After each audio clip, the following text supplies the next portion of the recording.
Hello प्यारे बच्चों, सभी को राधे राधे। मैं पवन आचार्य आप सभी प्यारे बच्चों का हार्दिक स्वागत करता हूं नेशनल कैरियर एकेडमी एनसीए के ऑनलाइन प्लेटफॉर्म पर। कैसे हैं आप सब? उम्मीद करता हूं बहुत अच्छे से होंगे। और आज की अपन क्लास में बात करेंगे 12th बोर्ड में एग्रीकल्चर बायोलॉजी में 56 में से 56 नंबर कैसे लेके आए, और उसकी अपन फास्ट रिवीजन क्लासेस में लगाने वाला हूं। और ये रिवीजन क्लासेस आपको सभी चैप्टर्स की मिलेगी, आपको 14 के 14 चैप्टर्स की रिवीजन क्लासेस मिलेगी। साथ में इनमें क्या क्या क्वेश्चंस बन सकते हैं उनकी भी क्लासेस मैं आपको जल्दी प्रोवाइड करवाऊंगा, ताकि आपके एग्जाम की तैयारी भलीभांति हो सके। और जो बच्चे अच्छे से तैयारी कर रहे हैं या जिनको बिल्कुल भी तैयारी नहीं हुई है पूरे वर्ष भर में, अगर वो ये क्लासेस देख के भी चला जाए या ये क्लासेस को प्रॉपर देख ले तो अभी उनका रिवीजन अच्छे से हो पाएगा और अपनी तैयारी को वो भलीभांति पूर्ण कर सकेगा। तो आज का जो पहला टॉपिक अपने पास जो रहेगा, पादप प्रजनन की अपन मैं बात करने वाला हूं यहाँ पर। ठीक है, पादप प्रजनन जो है अपने पास में चैप्टर नंबर 1, जो कि प्लांट ब्रीडिंग के नाम से अपन इसको जानेंगे। पादप प्रजनन की बात करेंगे अपन यहाँ पर। और ये जो अकेला चैप्टर है वो 8 नंबर लेकर आएगा। कितने नंबर लेकर आएगा? 8 नंबर। तो जाहिर सी बात है अपने लिए इंपॉर्टेंट बन जाता है। अगर कोई चैप्टर 8 नंबर लेकर आ रहा है तो अपने लिए काफी इंपॉर्टेंट बन जाता है। तो आइए पूरे चैप्टर को शॉर्ट रूप से समझने की कोशिश करेंगे अपन, कैसे इसको अपन अलग अलग डिवाइड करते हैं। देखिएगा, सबसे पहला क्वेश्चन अगर मैं बात करूं तो बार बार इस क्वेश्चन को इतनी बार एग्जाम में पूछ लिया गया है जिसकी हद नहीं है। और मैं उम्मीद करता हूं कि इस बार 2026 जो आपका एग्जाम होने वाला है उसमें वापस से ये रिपीट जरूर होने की चांसेस रहेंगे। तो सबसे पहले बात करें पादप प्रजनन की परिभाषा, आंसर की बात करें तो बताइएगा। देखिएगा, फसल के जीन प्रारूप में परिवर्तन करना है। किसके जीन प्रारूप में, किसके जीनोटाइप में? फसल के जीनोटाइप में या जीन प्रारूप में परिवर्तन करके, जीन प्रारूप में परिवर्तन करके उसको ऐसा उपयोग बनाना है, मानव के लिए उपयोगी बनाना है, ह्यूमन के लिए यूजफुल बनाना है। उसी को अपन पादप प्रजनन कहते हैं या प्लांट ब्रीडिंग कहते हैं। वापस रिपीट कर रहा हूं, change in genotype, change in genotype of crops and make useful product for human beings is called plant breeding। ठीक है, पादप प्रजनन के अंदर अपन फसल के जीन प्रारूप में परिवर्तन अपन करके उसको नए नए प्रोडक्ट बनाना और ताकि नई नई वेरायटी बन सके, इसके लिए अपन काम करेंगे। फिर बात करते हैं ऑब्जेक्टिव्स की। ठीक है, डेफिनेशन लिखने के बाद आप प्रॉपर रूप से इसके क्या लिखेंगे? ऑब्जेक्टिव्स लिखेंगे। देखिए, आपकी बुक में जो ऑब्जेक्टिव है वो लगभग 12 ऑब्जेक्टिव दे रखे हैं। तो आपको क्या करना है, 12 के 12 ऑब्जेक्टिव जो है आपको लिख देना है ना। अगर ये क्वेश्चन आता है 4 नंबर के अंदर, ठीक है, 4 नंबर में अगर ये क्वेश्चन आता है तो आपको पहले डेफिनेशन लिखनी है और डेफिनेशन लिखिए, फिर आप इसके ऑब्जेक्टिव जो है वो आपको लिखने हैं, जैसे कि अधिक उपज, हायर यील्ड, नंबर 2 उत्पाद के गुणों में सुधार करना, ठीक है, improvement in the quality of product, कीट और रोग प्रतिरोधी किस्में, अधिक दक्षता वाली किस्मों का विकास, शीघ्र पकना, समकाल पकना। इन जितने भी ऑब्जेक्टिव्स हैं उन सभी ऑब्जेक्टिव्स को आप भली भांति याद कर लेना। और क्योंकि आपको पता है प्लांट ब्रीडिंग के द्वारा अपन जो नई वेराइटीज बनाएंगे वो अपने को ज्यादा उत्पादन देवे, ज्यादा प्रोडक्शन देवे। प्रोडक्शन के साथ में उसकी जो गुणवत्ता है, क्वालिटी, वो भी अच्छी होनी चाहिए। साथ में जो वेराइटी बनाई जा रहे हैं वो अच्छे से, जितने भी अपन उसको फर्टिलाइजर दे रहे हैं, खाद दे रहे हैं, उसको अच्छे से एब्जॉर्ब कर पाए, अच्छे से अवशोषण कर पाए, साथ में जल्दी पक जाए, शीघ्र पक जाए, नेक्स्ट एक साथ पक जाए सभी फसल, जितनी भी अगर दाल वाली फसल है मान लो तो वो एक साथ पक जाए, ऐसी कोई व्यवस्था करें अपन। ठीक है, प्रकाश असंवेदनता, फोटो इंसेंसिटिविटी का मतलब क्या होता है कि भाई जो जो नई वेराइटीज बना रहे हैं उसको लाइट के प्रति कोई दिक्कत नहीं होनी चाहिए, सूर्य के प्रकाश के प्रति कोई दिक्कत नहीं होनी चाहिए, कोई सा भी वातावरण हो आसानी से उसको अपन उगा सकें। प्रसुप्ति या डोरमेंसी क्या होती है? जब फसल पक रही होती है तो नमी पाकर वो उसी पौधे में क्या हो जाती है? स्प्राउट हो जाती है, अंकुरित हो जाती है। तो अपने को कुछ समय के लिए डोरमेंसी पैदा करवानी है ताकि वो जल्दी से स्प्राउट नहीं हो। नई ऋतुओं के लिए किस्में ऐसे वैरायटी बनाओ कि चाहे वो रबी हो, खरीफ हो, कोई सी भी ऋतु हो उसमें सब में उग जाए आराम से।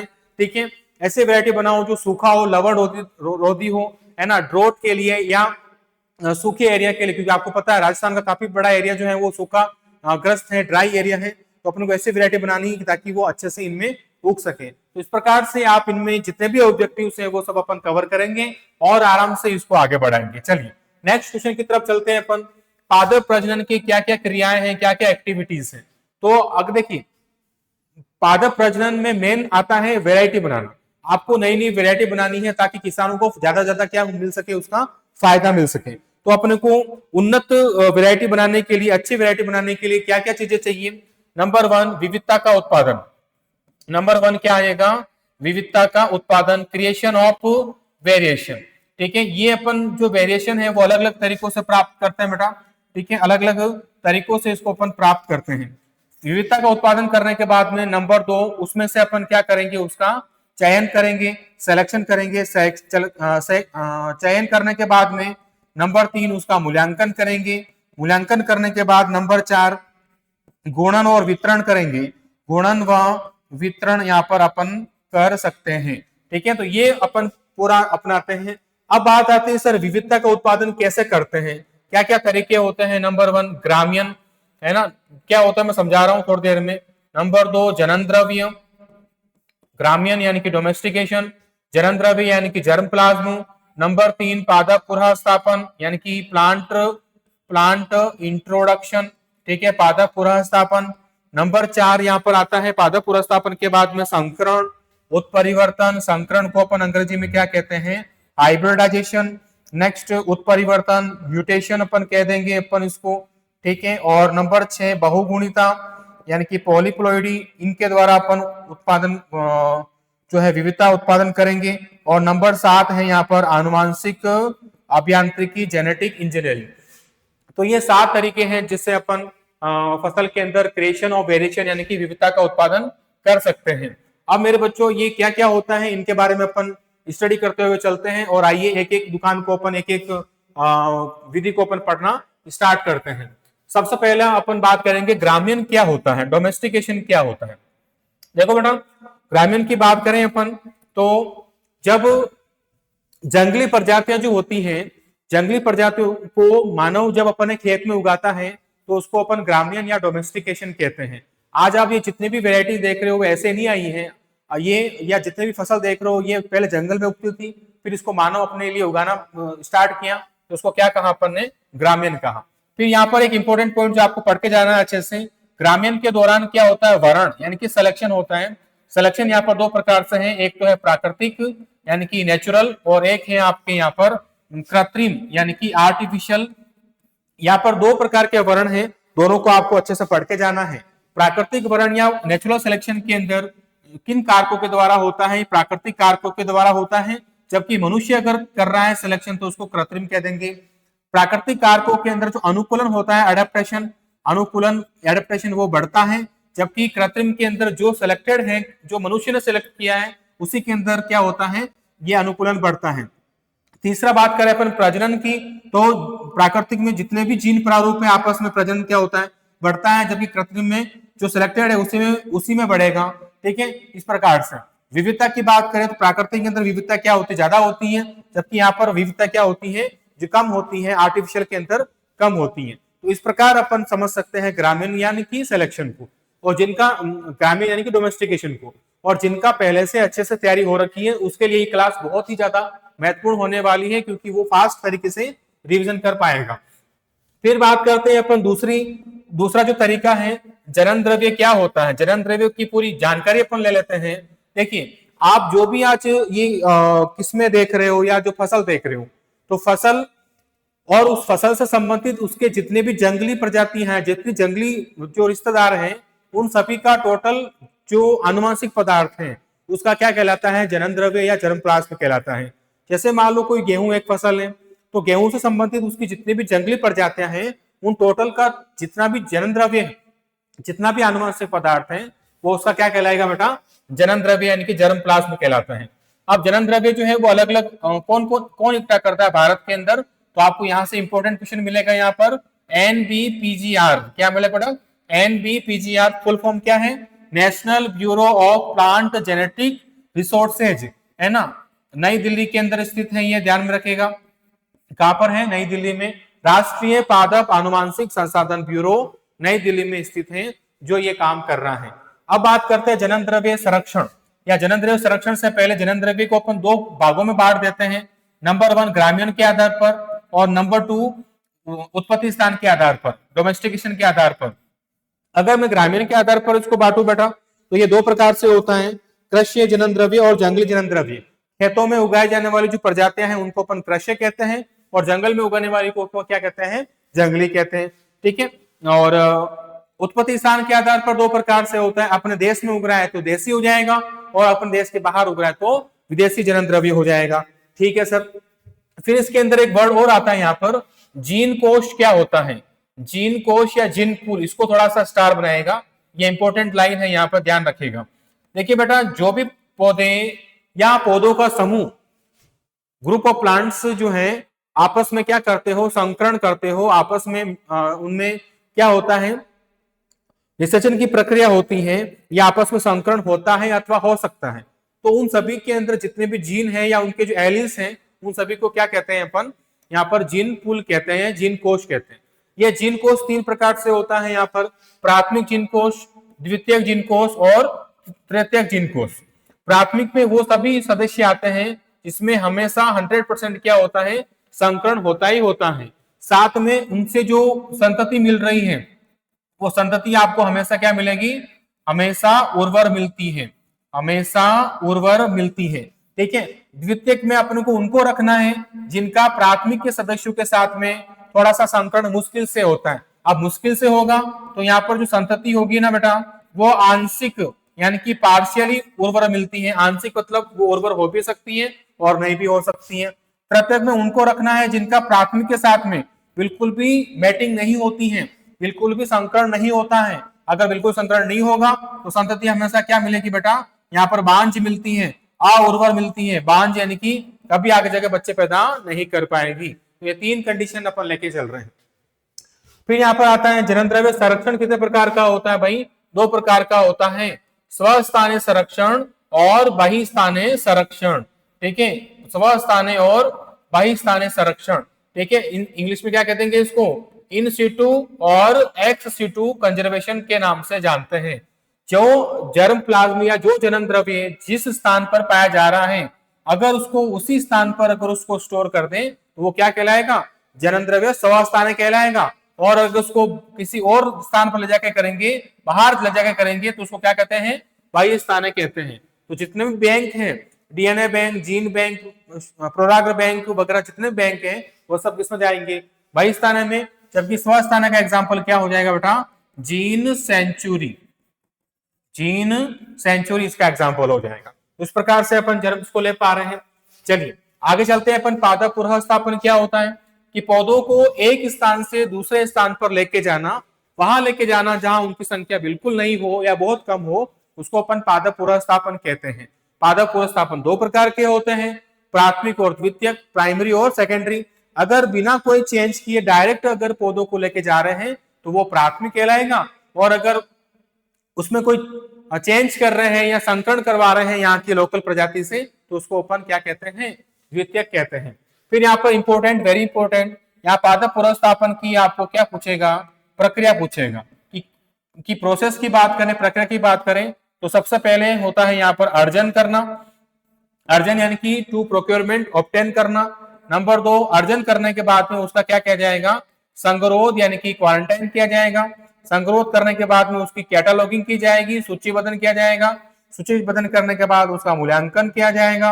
मूल्यांकन करने के बाद उसका विवरण, मूल्यांकन करने के बाद उसका क्या किया जाएगा, गुणन और वितरण किया जाएगा। ठीक है, तो ये 5 स्टेप को फॉलो करते हुए चलेंगे अपन। सबसे पहले आता है अर्जन या प्रोक्योरमेंट। आपको पता है सबसे पहले कि अगर आपको कोई वेराइटी लेके आनी है या कोई कुछ भी आपको प्लांट मटेरियल लेके आना है तो सबसे पहले एनपीपीजीआर की आपको क्या लेनी पड़ेगी, वहां पर आपको अनुमति लेनी पड़ेगी।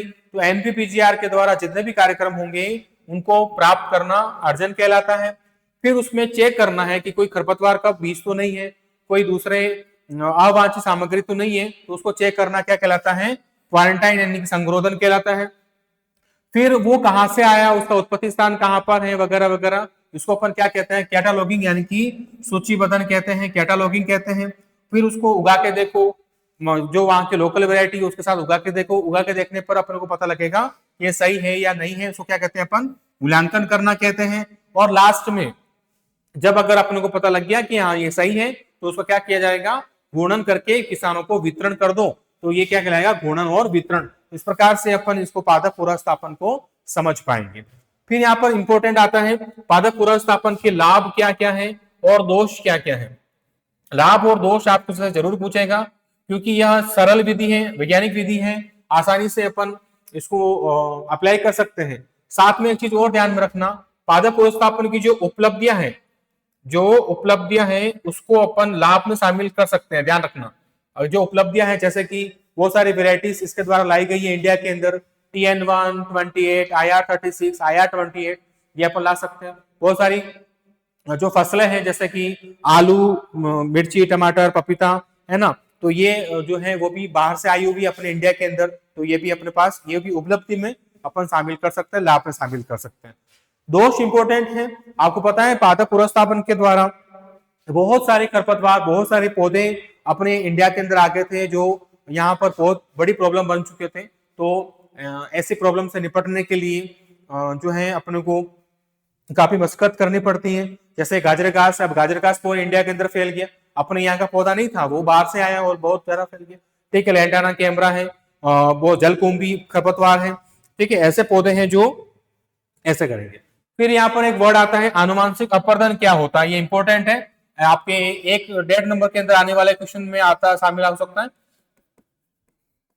आनुवांशिक अपर्दन की बात करेंगे अपन यहाँ पर, जेनेटिक इरोजन।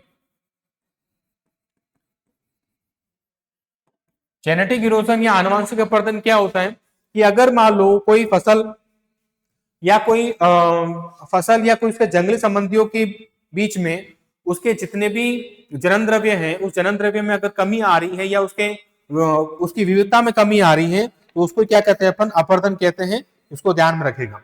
अपर्दन होने के बाद में इनके क्या क्या कारण है वो अपन पढ़ेंगे। कारण पढ़ने के बाद में नेक्स्ट आता है यहाँ पर उत्पत्ति केंद्र।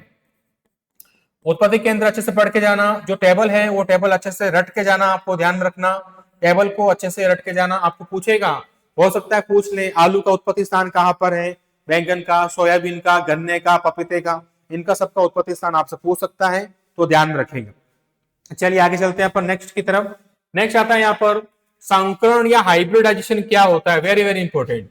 दो भिन्न जीन प्रारूप वाले पौधों के बीच में पराग कणों का आदान प्रदान होना और आदान प्रदान होकर नए पौधे प्राप्त करना क्या कहलाता है, संकरण यानी कि हाइब्रिडाइजेशन कहलाता है। अब हाइब्रिडाइजेशन क्यों करते हैं, इसके क्या उद्देश्य हैं, दो उद्देश्य हैं। एक तो संकर बीज उत्पादन करना, संकर बीजों का उत्पादन करना, साथ में विविधता का उत्पादन करना, क्या कहलाता है, संकरण कहलाता है। ठीक है, फिर अगर बात करें संकरण के प्रकार की, तो बेटा दो प्रकार होते हैं यहाँ पर। पहला है यहाँ पर अंतर प्रभेदी यानी कि इंटर वेराइटल, अंतर प्रभेदी यानी कि इंटर वेराइटल की बात करेंगे। और नंबर 2 है दूरस्थ संकरण, दूरस्थ संकरण यानी कि डिस्टेंट हाइब्रिडाइजेशन। देखो, अगर मान लो एक ही जाति के अंदर, एक ही प्रजाति के दो पौधों के बीच में अगर क्रॉस हो रहा है, तो उसको अपन अंतर प्रभेदी यानी कि इंटरवेराइटल कह देंगे। दूरस्थ संकरण क्या होता है, अगर दो अलग अलग जाति के बीच में, पौधों के बीच में संकरण हो रहा है, तो उसको दूरस्थ संकरण कहते हैं। जैसे कि राई और गेहूं के बीच में क्रॉस करवाया, है ना, गेहूं और राई के बीच में क्रॉस करवाया तो नई फसल का निर्माण हुआ, इसका नाम क्या रखा गया, ट्रिटिकल नाम रखा गया था। ठीक है, चलिए, तो ये अपन संकरण के बारे में अपन बात कर रहे हैं। फिर आता है संकरण। संकरण के अंदर सर क्या क्या प्रोग्राम रहता है, संकरण की प्रक्रिया कैसे होती है, उसकी भी अपन बात करें। संकरण के अंदर सबसे पहले जनकों का चयन करते हैं, सिलेक्शन ऑफ पेरेंट्स। जनकों का चयन करने के बाद में जनक सही है कि नहीं है, उसको चेक करने के लिए अपन उनको उगा कर देखते हैं, यानी कि उनका मूल्यांकन करते हैं। मूल्यांकन करने के बाद में जो नर पुष्प है, जो नर भाग है, नर भाग यानी कि जो परागकण है, उसको हटा देंगे। और हटाना अपने को इस प्रकार से है कि मादा भाग को कोई नुकसान नहीं होना चाहिए। फिर ये मादा भाग रह गया केवल, अब नर हट चुका है, अब मादा भाग पर कोई अवांछित परागकण आके नहीं गिर जाए, इसलिए अपन क्या करते हैं, उसके ऊपर थैली लगा देते हैं, इस थैली लगाने को क्या कहते हैं, बैगिंग करना कहते हैं। अब बैगिंग करने के बाद में, क्योंकि ये तो एक पौधा है, ऐसे तो बहुत सारे पौधे होंगे, तो अपन क्या लगाते हैं उसके ऊपर टैगिंग, टैग लिख के, कागज का टैग बना के उसके ऊपर पूरी इंफॉर्मेशन लिखते हैं, इसके नर जनक का नाम क्या है, मादा जनक का नाम क्या है, कब इसको परागण करवाएंगे वगैरह वगैरह लिख के यहाँ पर टैग बांध देते हैं। टैग बांधने के बाद में जिस दिन अपने को परागण करवाना होगा उस बैग को खोल के जो अपने वांछित परागकण है उसको अपन यहाँ पर छिड़क देते हैं, इसको परागण करना कहते हैं। उसके कुछ टाइम बाद में अपने को जो बीज मिलेंगे उन बीजों को अपन F1 पीढ़ी के बीज या सीड ऑफ F1 जनरेशन कहते हैं। फिर आते हैं यहाँ पर संकरण द्वारा कितनी विधियां हैं प्रजनन की, तो भाई साहब ये 4 विधियां हैं यहाँ पर, 1, 2, 3 और 4, 4 विधियों के द्वारा अपन बात करेंगे। पहली विधि का नाम है वंशावली, पेडिग्री मेथड इसको अपन कहा जाता है, वंशावली या पेडिग्री मेथड। नंबर 2 है यहाँ पर वंशावली के बाद नंबर 2 पूंजी विधि, जिसको अपन बल्क मेथड कह देंगे, पूंजी विधि, बल्क मेथड कह देंगे। तीसरी विधि आती है यहाँ पर प्रतीप संकरण, बैक क्रॉस मेथड के नाम से इसको अपन जान लेंगे, बैक क्रॉस। और नंबर 4 है अंतर प्रभेदी या फिर बहुसंकरण विधि,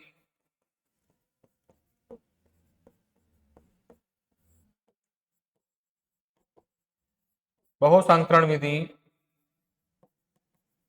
मल्टीपल क्रॉस मेथड के नाम से इसको अपन जान लेते हैं। अब 4 विधियों के बारे में आपसे पूछेगा भाई साहब, अब 4 विधियों में सबसे प्रबल आने की जो संभावना रहती है वो आपकी किसकी रहेगी बेटा, वंशावली विधि यानी कि पेडिग्री मेथड की रहेगी। पेडिग्री मेथड की बात करें तो ये कितने साल का प्रोसेस है, ये 12 वर्ष का प्रोसेस है, ये आपके 14 वर्ष का प्रोसेस है, ये आपके 12 वर्ष का प्रोसेस। तो 12 और 12 12 14 12 के हिसाब से चलेगा, चौथा इतना इंपॉर्टेंट नहीं है, इसको नहीं पढ़ोगे तो चलेगा। 3 विधि अपने पास में इंपॉर्टेंट आती है।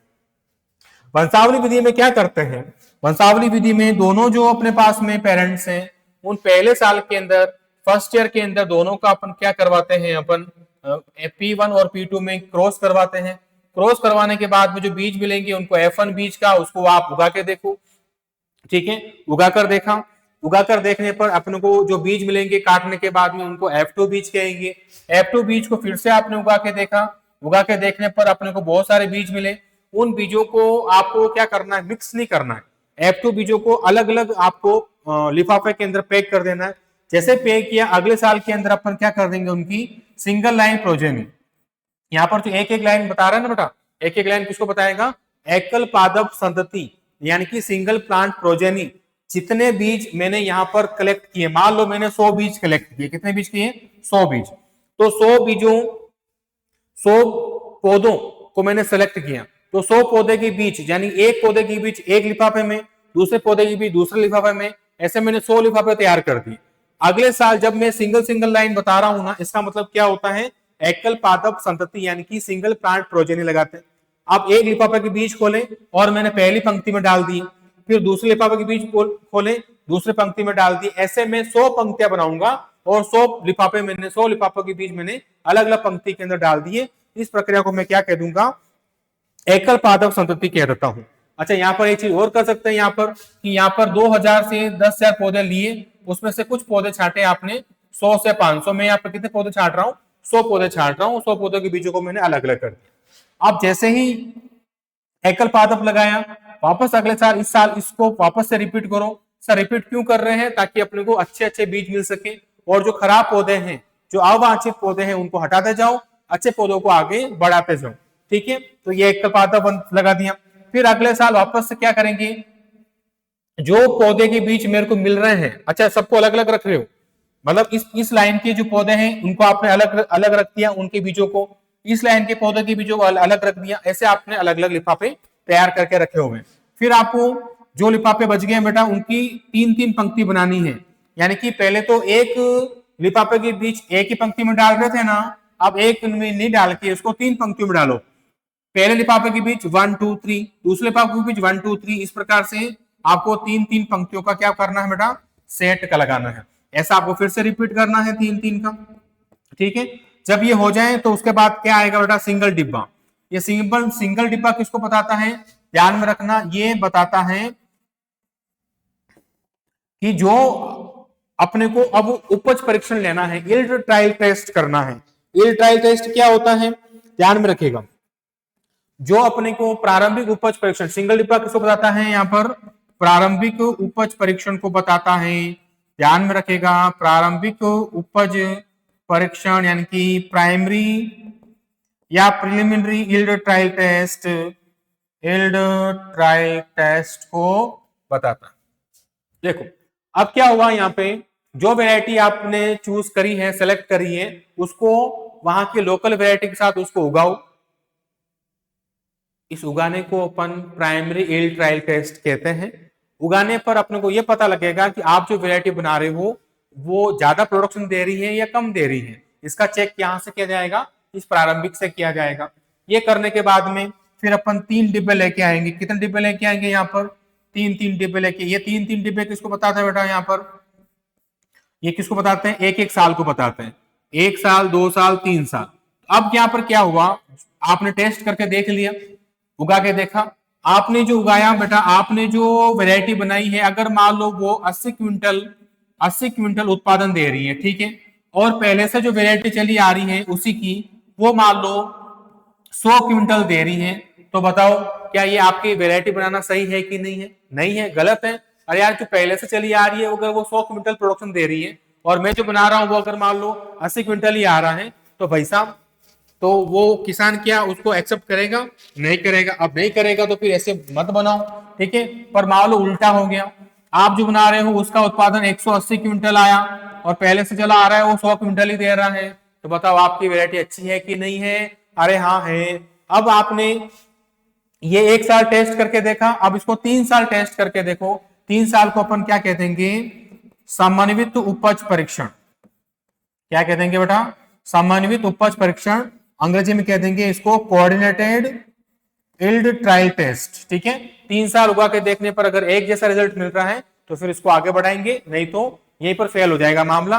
पर अपन अच्छे हैं, अपने साथ सब अच्छा होता है, ठीक है। अब जो बीज मिलेंगे उन बीजों को आप क्या करोगे, गुणन करके किसानों को वितरण कर दो, ठीक है।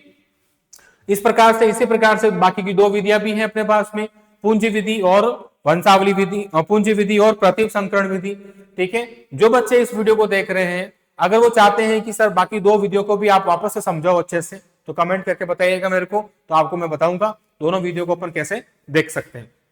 चलिए नेक्स्ट आता है, यहाँ पर उत्परिवर्तन की बात करेंगे, म्यूटेशन की बात करेंगे।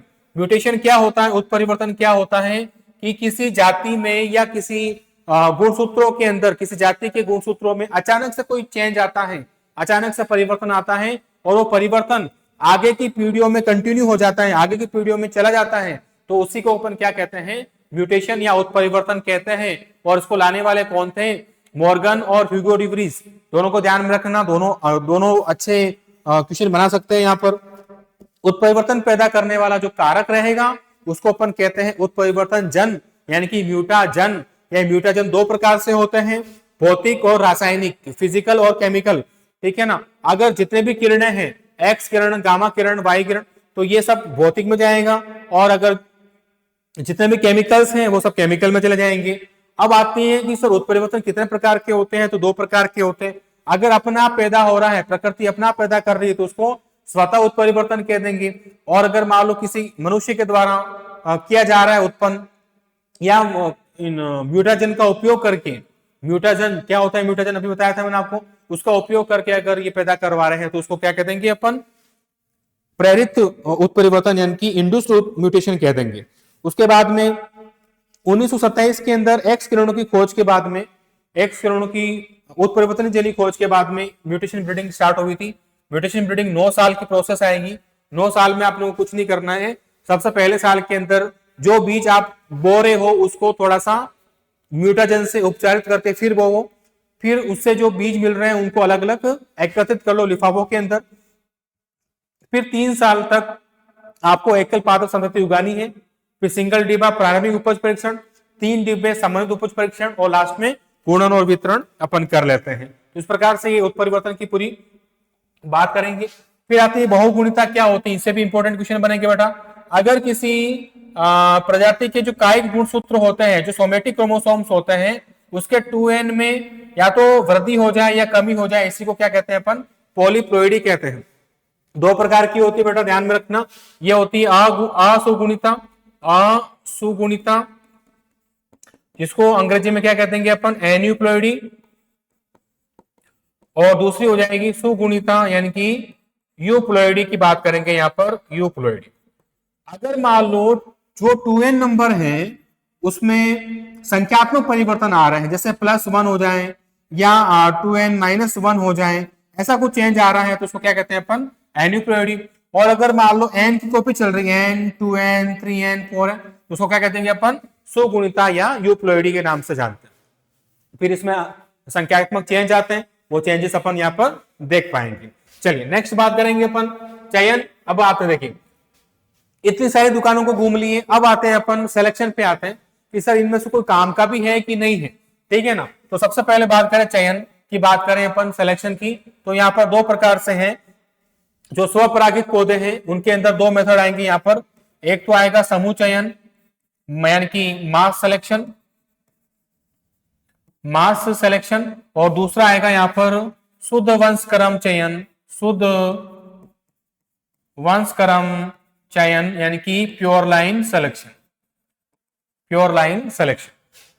आप समझना, देखिए अगर मान लो बड़े लेवल पे अपन को सेलेक्ट करना है, ज्यादा मात्रा में सेलेक्ट करना है, तो अपन समूह चयन को बुलाते हैं। ये 6 साल का प्रोसेस होता है, ठीक है। और अगर मान लो स्वपरागित पौधों के अंदर सेल्फ पोलिनेटेड क्रॉप्स के जो पौधे हैं उनमें अगर अपन को सिलेक्शन लेना है तो कौन सा यूज करेंगे, शुद्ध वंशक्रम। और ये कितने साल का प्रोसेस है बेटा, 7 साल का प्रोसेस। जितने भी विविधता युक्त प्रजाति हैं उन सभी को उगाने के बाद में उन पौधों का अपन सिलेक्शन कर लेते हैं, उनके बीजों को इकट्ठा करके उनका सिंगल डिब्बा, 3 डिब्बे और फिर डिस्ट्रीब्यूशन कर देंगे तो ये हो जाएगा। और अगर विविधतापूर्ण प्रजाति को उगाने के बाद में उनके बीजों का एकल पादप संतति लेंगे और उसके बाद सिंगल डिब्बा, 3 डिब्बे करके करेंगे तो कौन हो जाएगा, शुद्ध वंशक्रम चयन हो जाता है। तो इस प्रकार से अपन ये पूरा चैप्टर अपन समझ पा रहे हैं, ठीक है। इसके साथ में दूसरा और आता है आवर्त चयन या रिकरेंट सिलेक्शन। देखिए रिकरेंट सिलेक्शन तो वैसे अभी तक तो कोई क्वेश्चन आपके बोर्ड में आया नहीं है और आने की संभावना बहुत न्यून है, बहुत कम है। अभी तक इतना जितना आपने पढ़ा है उसमें से अगर क्वेश्चन बन जाएगा आपके तो बहुत अच्छी बात है। बाकी आवर्त चयन से क्वेश्चन बनने की संभावना नगण्य है, बहुत कम।